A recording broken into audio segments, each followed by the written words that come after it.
It was a rainy afternoon in a small town outside Los Angeles. Clint Eastwood, wearing his worn-out denim jacket and cowboy hat, quietly stepped into a KFC to escape the downpour. He didn't expect anyone to recognize him. After all, he wasn't the kind of man who sought attention.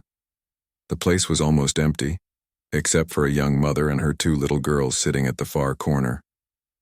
Clint ordered a simple meal, fried chicken, coleslaw, and a biscuit, and took a seat near the window, watching the raindrops race each other down the glass. He had barely taken a bite when he noticed the two little girls staring at him, whispering to each other behind their mother's shoulder.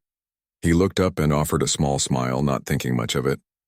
But instead of shying away, the older girl, maybe 7 years old, stood up and walked slowly toward him, her little sister trailing behind. Clint put down his fork, giving them his full attention. "Hi," the older girl said, her voice barely audible. Are you really Clint Eastwood?" He nodded gently, amused but kind. "That's what they tell me."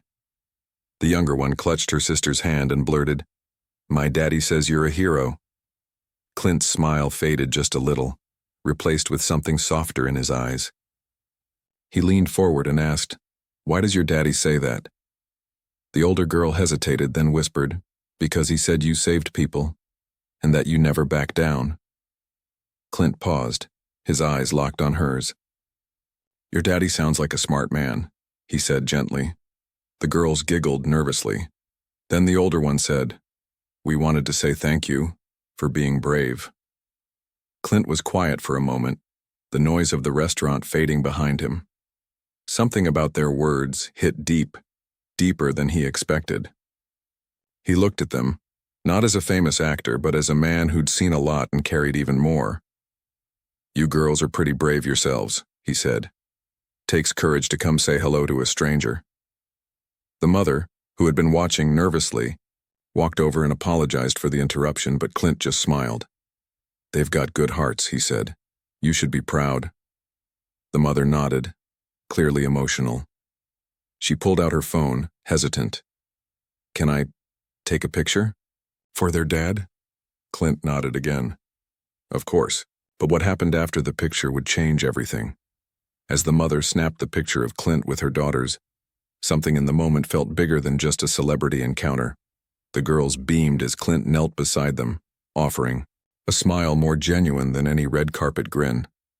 When the picture was taken, the mother lowered her phone slowly and looked at Clint with hesitation in her eyes. "My husband," she began, her voice faltering. "He's not home right now. He's deployed overseas." Clint's expression softened immediately. The younger girl chimed in. "He watches your old movies on his laptop. He says they help him stay brave." Clint didn't speak for a moment. His eyes drifted toward the window where the rain had turned into a soft drizzle. Then he looked back at the mother and asked, "Would it be all right if I sent him a message?" Her eyes widened. "You'd do that?" Clint reached into his coat and pulled out his phone. "Just record it," he said quietly. The woman nodded, hands shaking slightly as she turned the camera on. Clint faced the phone and spoke directly to the man he'd never met. "Hey, soldier. I'm sitting here with two very proud little girls and a wife who's tougher than nails. They told me you watch my films out there. I just want to say thank you for what you're doing. You're the real hero. Stay sharp, stay strong, and get home safe." The mother stopped recording, her eyes filled with tears. "He's going to cry when he sees that," she whispered. Clint stood up and placed a gentle hand on her shoulder. "He deserves to know he's appreciated. So do you." Just as he turned to leave, the younger girl grabbed his sleeve and looked up with wide eyes. "Can I give you something?" Clint crouched down to her level. "What is it?" She opened her small hand, revealing a wrinkled pink bracelet made of cheap plastic beads. "I made it for my dad, but I think you need it more right now." Clint stared at the bracelet, then at her. His throat tightened. "I'll keep it safe," he said, his voice thick. But just as he stood up, a man sitting in the far booth pulled out his phone and started filming. Clint noticed, and what happened next wasn't part of anyone's plan. Clint's eyes locked with the man holding the phone. For a split second, the peaceful moment shattered. The man smirked, clearly recognizing Clint, and was already uploading the video before Clint could say a word. "Hey, old man," the guy chuckled loudly. "Look here, folks, Dirty Harry just got emotional over some kids and fried chicken." His voice echoed through the quiet restaurant. Clint straightened slowly, not angry, just disappointed. He wasn't trying to make a scene, and now something deeply personal was being turned into a public spectacle. The mother quickly stepped in, furious. "Delete that. That moment wasn't yours to steal." The man shrugged. "It's a public place, lady. I can record whoever I want." The little girls looked confused, frightened by the tension.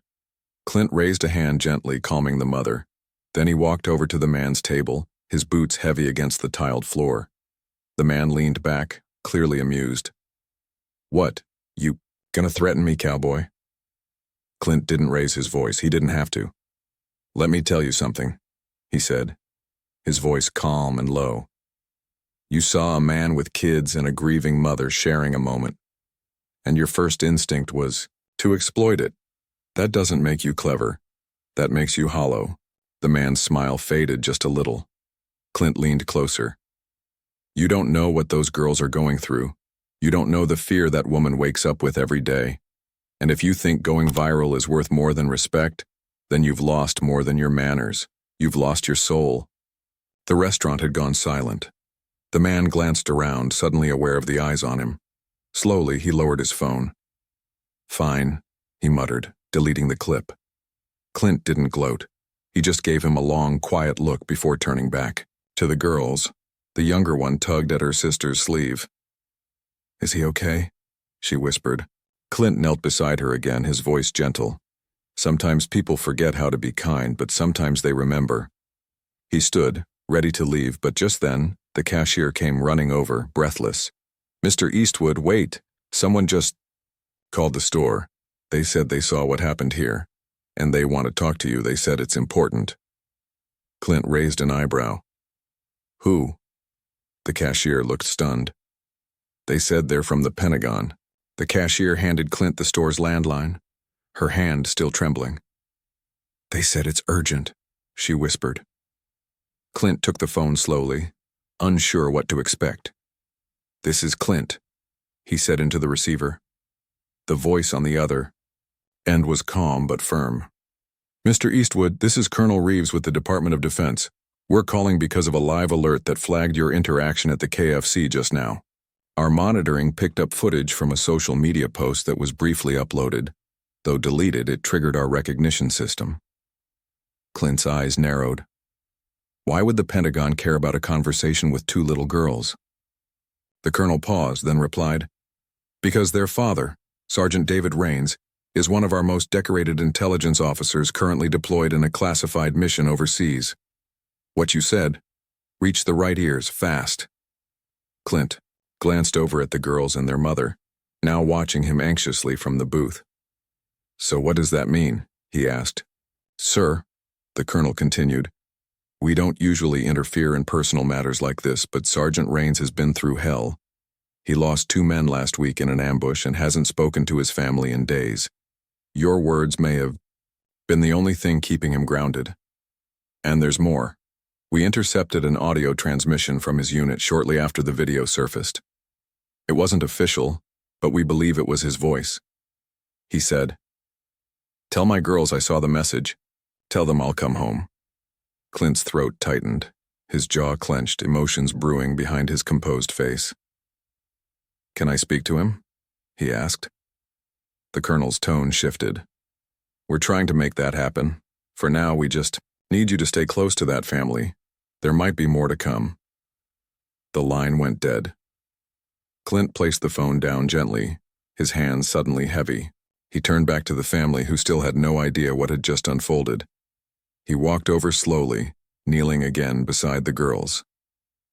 "Remember how you said your dad was brave?" he asked them. They nodded. "Well," Clint smiled faintly, "he just proved it again." But before he could explain, the restaurant doors opened, and 3 men in uniform stepped inside. The entire restaurant turned silent as the three uniformed men entered. Their presence was sharp, commanding, yet respectful. One of them, a tall officer with silver in his hair, approached Clint and the family. "Mr. Eastwood?" he asked quietly. Clint stood, nodding. The officer turned to the mother and girls. "Ma'am, I'm Major Hill. I have a message directly from Sergeant David Rains." The mother gasped, clutching her daughters close. "Is he okay?" The major smiled gently. "He's alive. He's safe. And he wanted you to know. He saw the video." The girls froze. The older one whispered, "You mean he saw us?" The officer knelt to their level. "Yes, sweetheart. He saw both of you. And he cried. A lot." Tears streamed down the mother's face as she held her daughters tightly. Clint stood nearby, his hands in his coat pockets, his heart heavy and full. The major continued. "Sergeant Rains also asked us to deliver this." He handed the mother a sealed envelope. Inside was a handwritten note. "Tell my girls I carry their love with me every day. And tell the man who stood beside them, thank you for being their shield when I couldn't be." The mother broke down, clutching the letter to her chest. Clint stepped back, overwhelmed by the depth of the moment. The younger girl looked up at him. "You're like a guardian angel," she whispered. Clint crouched, his eyes locking with hers. "No, sweetheart," he said softly. "Your dad is. I'm just someone who knows how to listen." The officers offered a ride to the family to a nearby military base where a special video call with Sergeant Rains was being arranged. As they left, the little girls turned and waved to Clint, their faces glowing. He waved back, the plastic bead bracelet still around his wrist.